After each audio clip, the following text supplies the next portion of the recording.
To be a man, you were told, is to endure, to stay silent, to push forward, and so you did. Decades of showing up, staying steady, holding the line. But somewhere beneath all that quiet strength, something else began to go quiet too.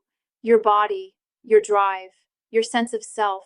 And now, as you stand before the mirror, it's not just the reflection that feels unfamiliar, it's the disconnection from intimacy, from vitality, from the man you used to be. But here's the truth no one told you. You're not broken, you're just unheard. There's nothing wrong with you that care, attention, and gentle reconnection can't begin to soften. The man in the mirror isn't lost. He's waiting patiently for you to return. Not with force, not with shame, but with presence. And maybe for the first time in a long time, with kindness. That's where this journey begins. Not to fix you, but to remind you you're still here and still whole, even now, the wounded root where energy hides. There's a part of your body most men stop thinking about after a certain age, not because it stops existing, but because it becomes too quiet, too complicated, or too disappointing to face. The root, the base, the private place between the belly and the thighs, where so much once lived. It's where you once felt heat, desire, power. But over time, that region becomes silent, or tense, or number. And without realizing it, you stop going there. Not just with your hands, but with your awareness, your presence. And yet, it is here where so much is stored. Old emotions you didn't have permission to express. Tension from shame that was never yours to carry. Fatigue from years of pushing forward without pause. It all settles down there. Your pelvic region isn't just mechanical, it's emotional, energetic, alive. In many ancient traditions, they called this place the seat of life, the root of vitality, masculinity, and spiritual grounding.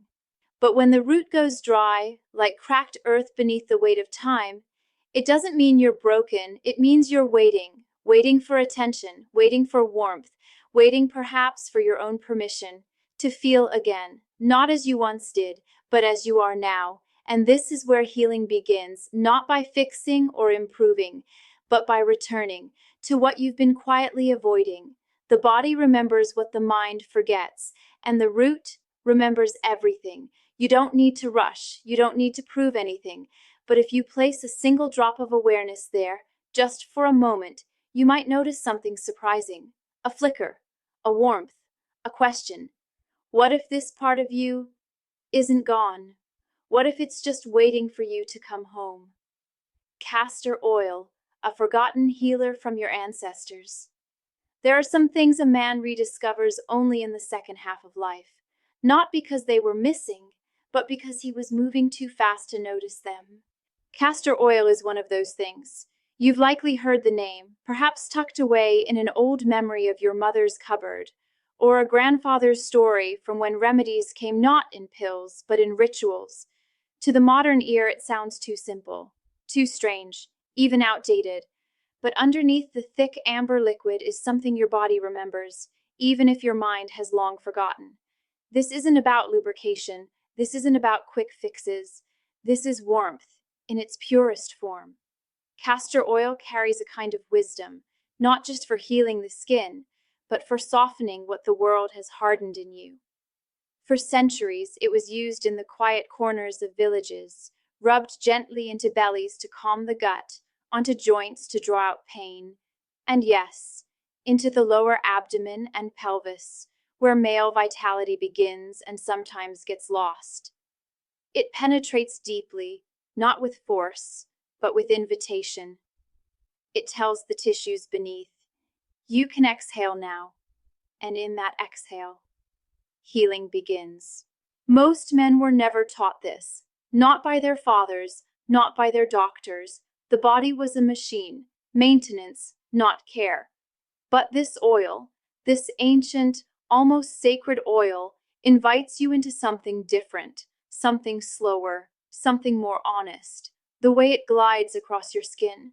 It's not just an application, it's remembrance, like a mother's hand resting on your forehead, not to cure you, but simply to remind you, you are safe, and you are seen.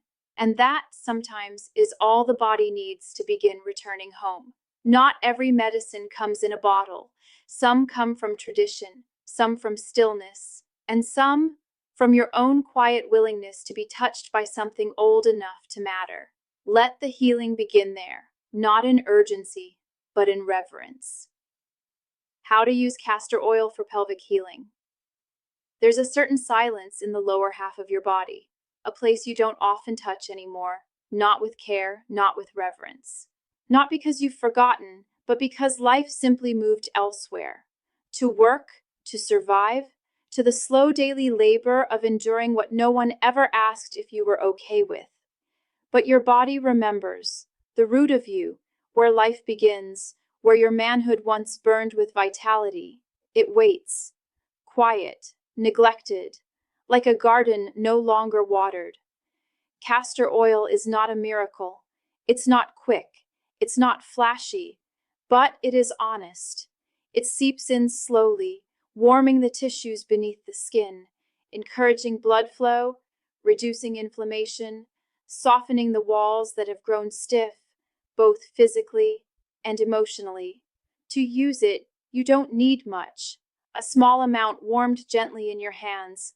Rub it across the lower abdomen, the inner thighs, the space just above the pubic bone. Slow, deliberate, with presence. If you feel safe enough, if you feel ready, you may trace it further, along the perineum, even around the base of the penis. This is not about arousal, this is about returns. Because healing begins when attention returns to what has been ignored. Some men feel warmth, some feel sadness, some feel nothing at first. That's okay. This isn't performance, it's planting. Each stroke of oil, each minute of presence is a seed. And even if the ground has gone hard with time and disuse, even if the soil is dry, a seed still holds a future. So take your time. This ritual, this act of touching yourself without expectation, may feel foreign, but it is one of the most ancient medicines a man can offer himself, not to fix, not to conquer, but to remember that you are still here, that this part of you is still yours, and that perhaps you never stopped deserving to be touched with care. The penis as messenger, not machine. There comes a point, often quietly, when a man begins to feel like something inside him has gone dim. The body no longer responds the way it once did. The spark is slower, the confidence quieter. And in that stillness, questions begin to whisper. Why doesn't it work like it used to? What did I lose? Where did it go? For many men, the penis becomes a measure of failure, a machine that once functioned, now faltering. But it was never just a machine, it is a messenger, a quiet, faithful companion that speaks in ways we were never taught to understand. Not just about blood flow or testosterone, but about connection, safety, presence. It tells you when you're tense, when you're holding back, when something emotional is unresolved. It's not broken, it's waiting.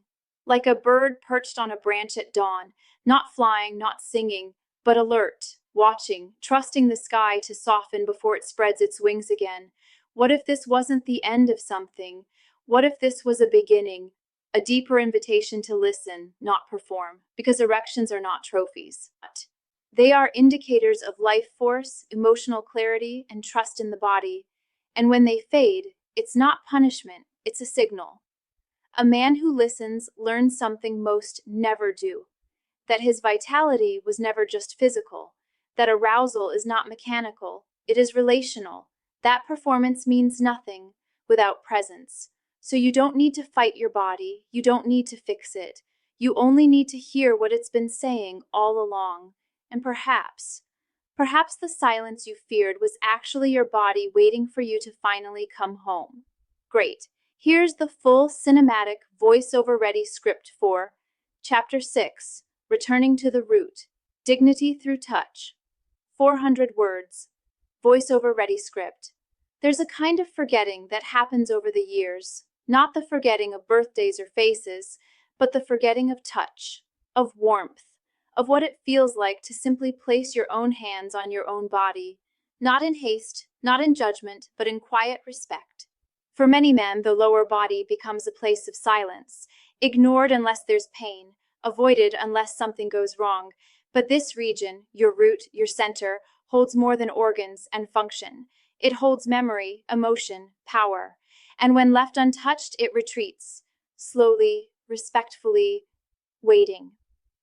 The act of rubbing castor oil into that forgotten area may seem small, but it's not. It's a gesture, a return. Not to chase youth, but to reclaim presence. Because what your body longs for isn't just healing, it's recognition, to be met again, felt again, not as a task, but as a sacred moment.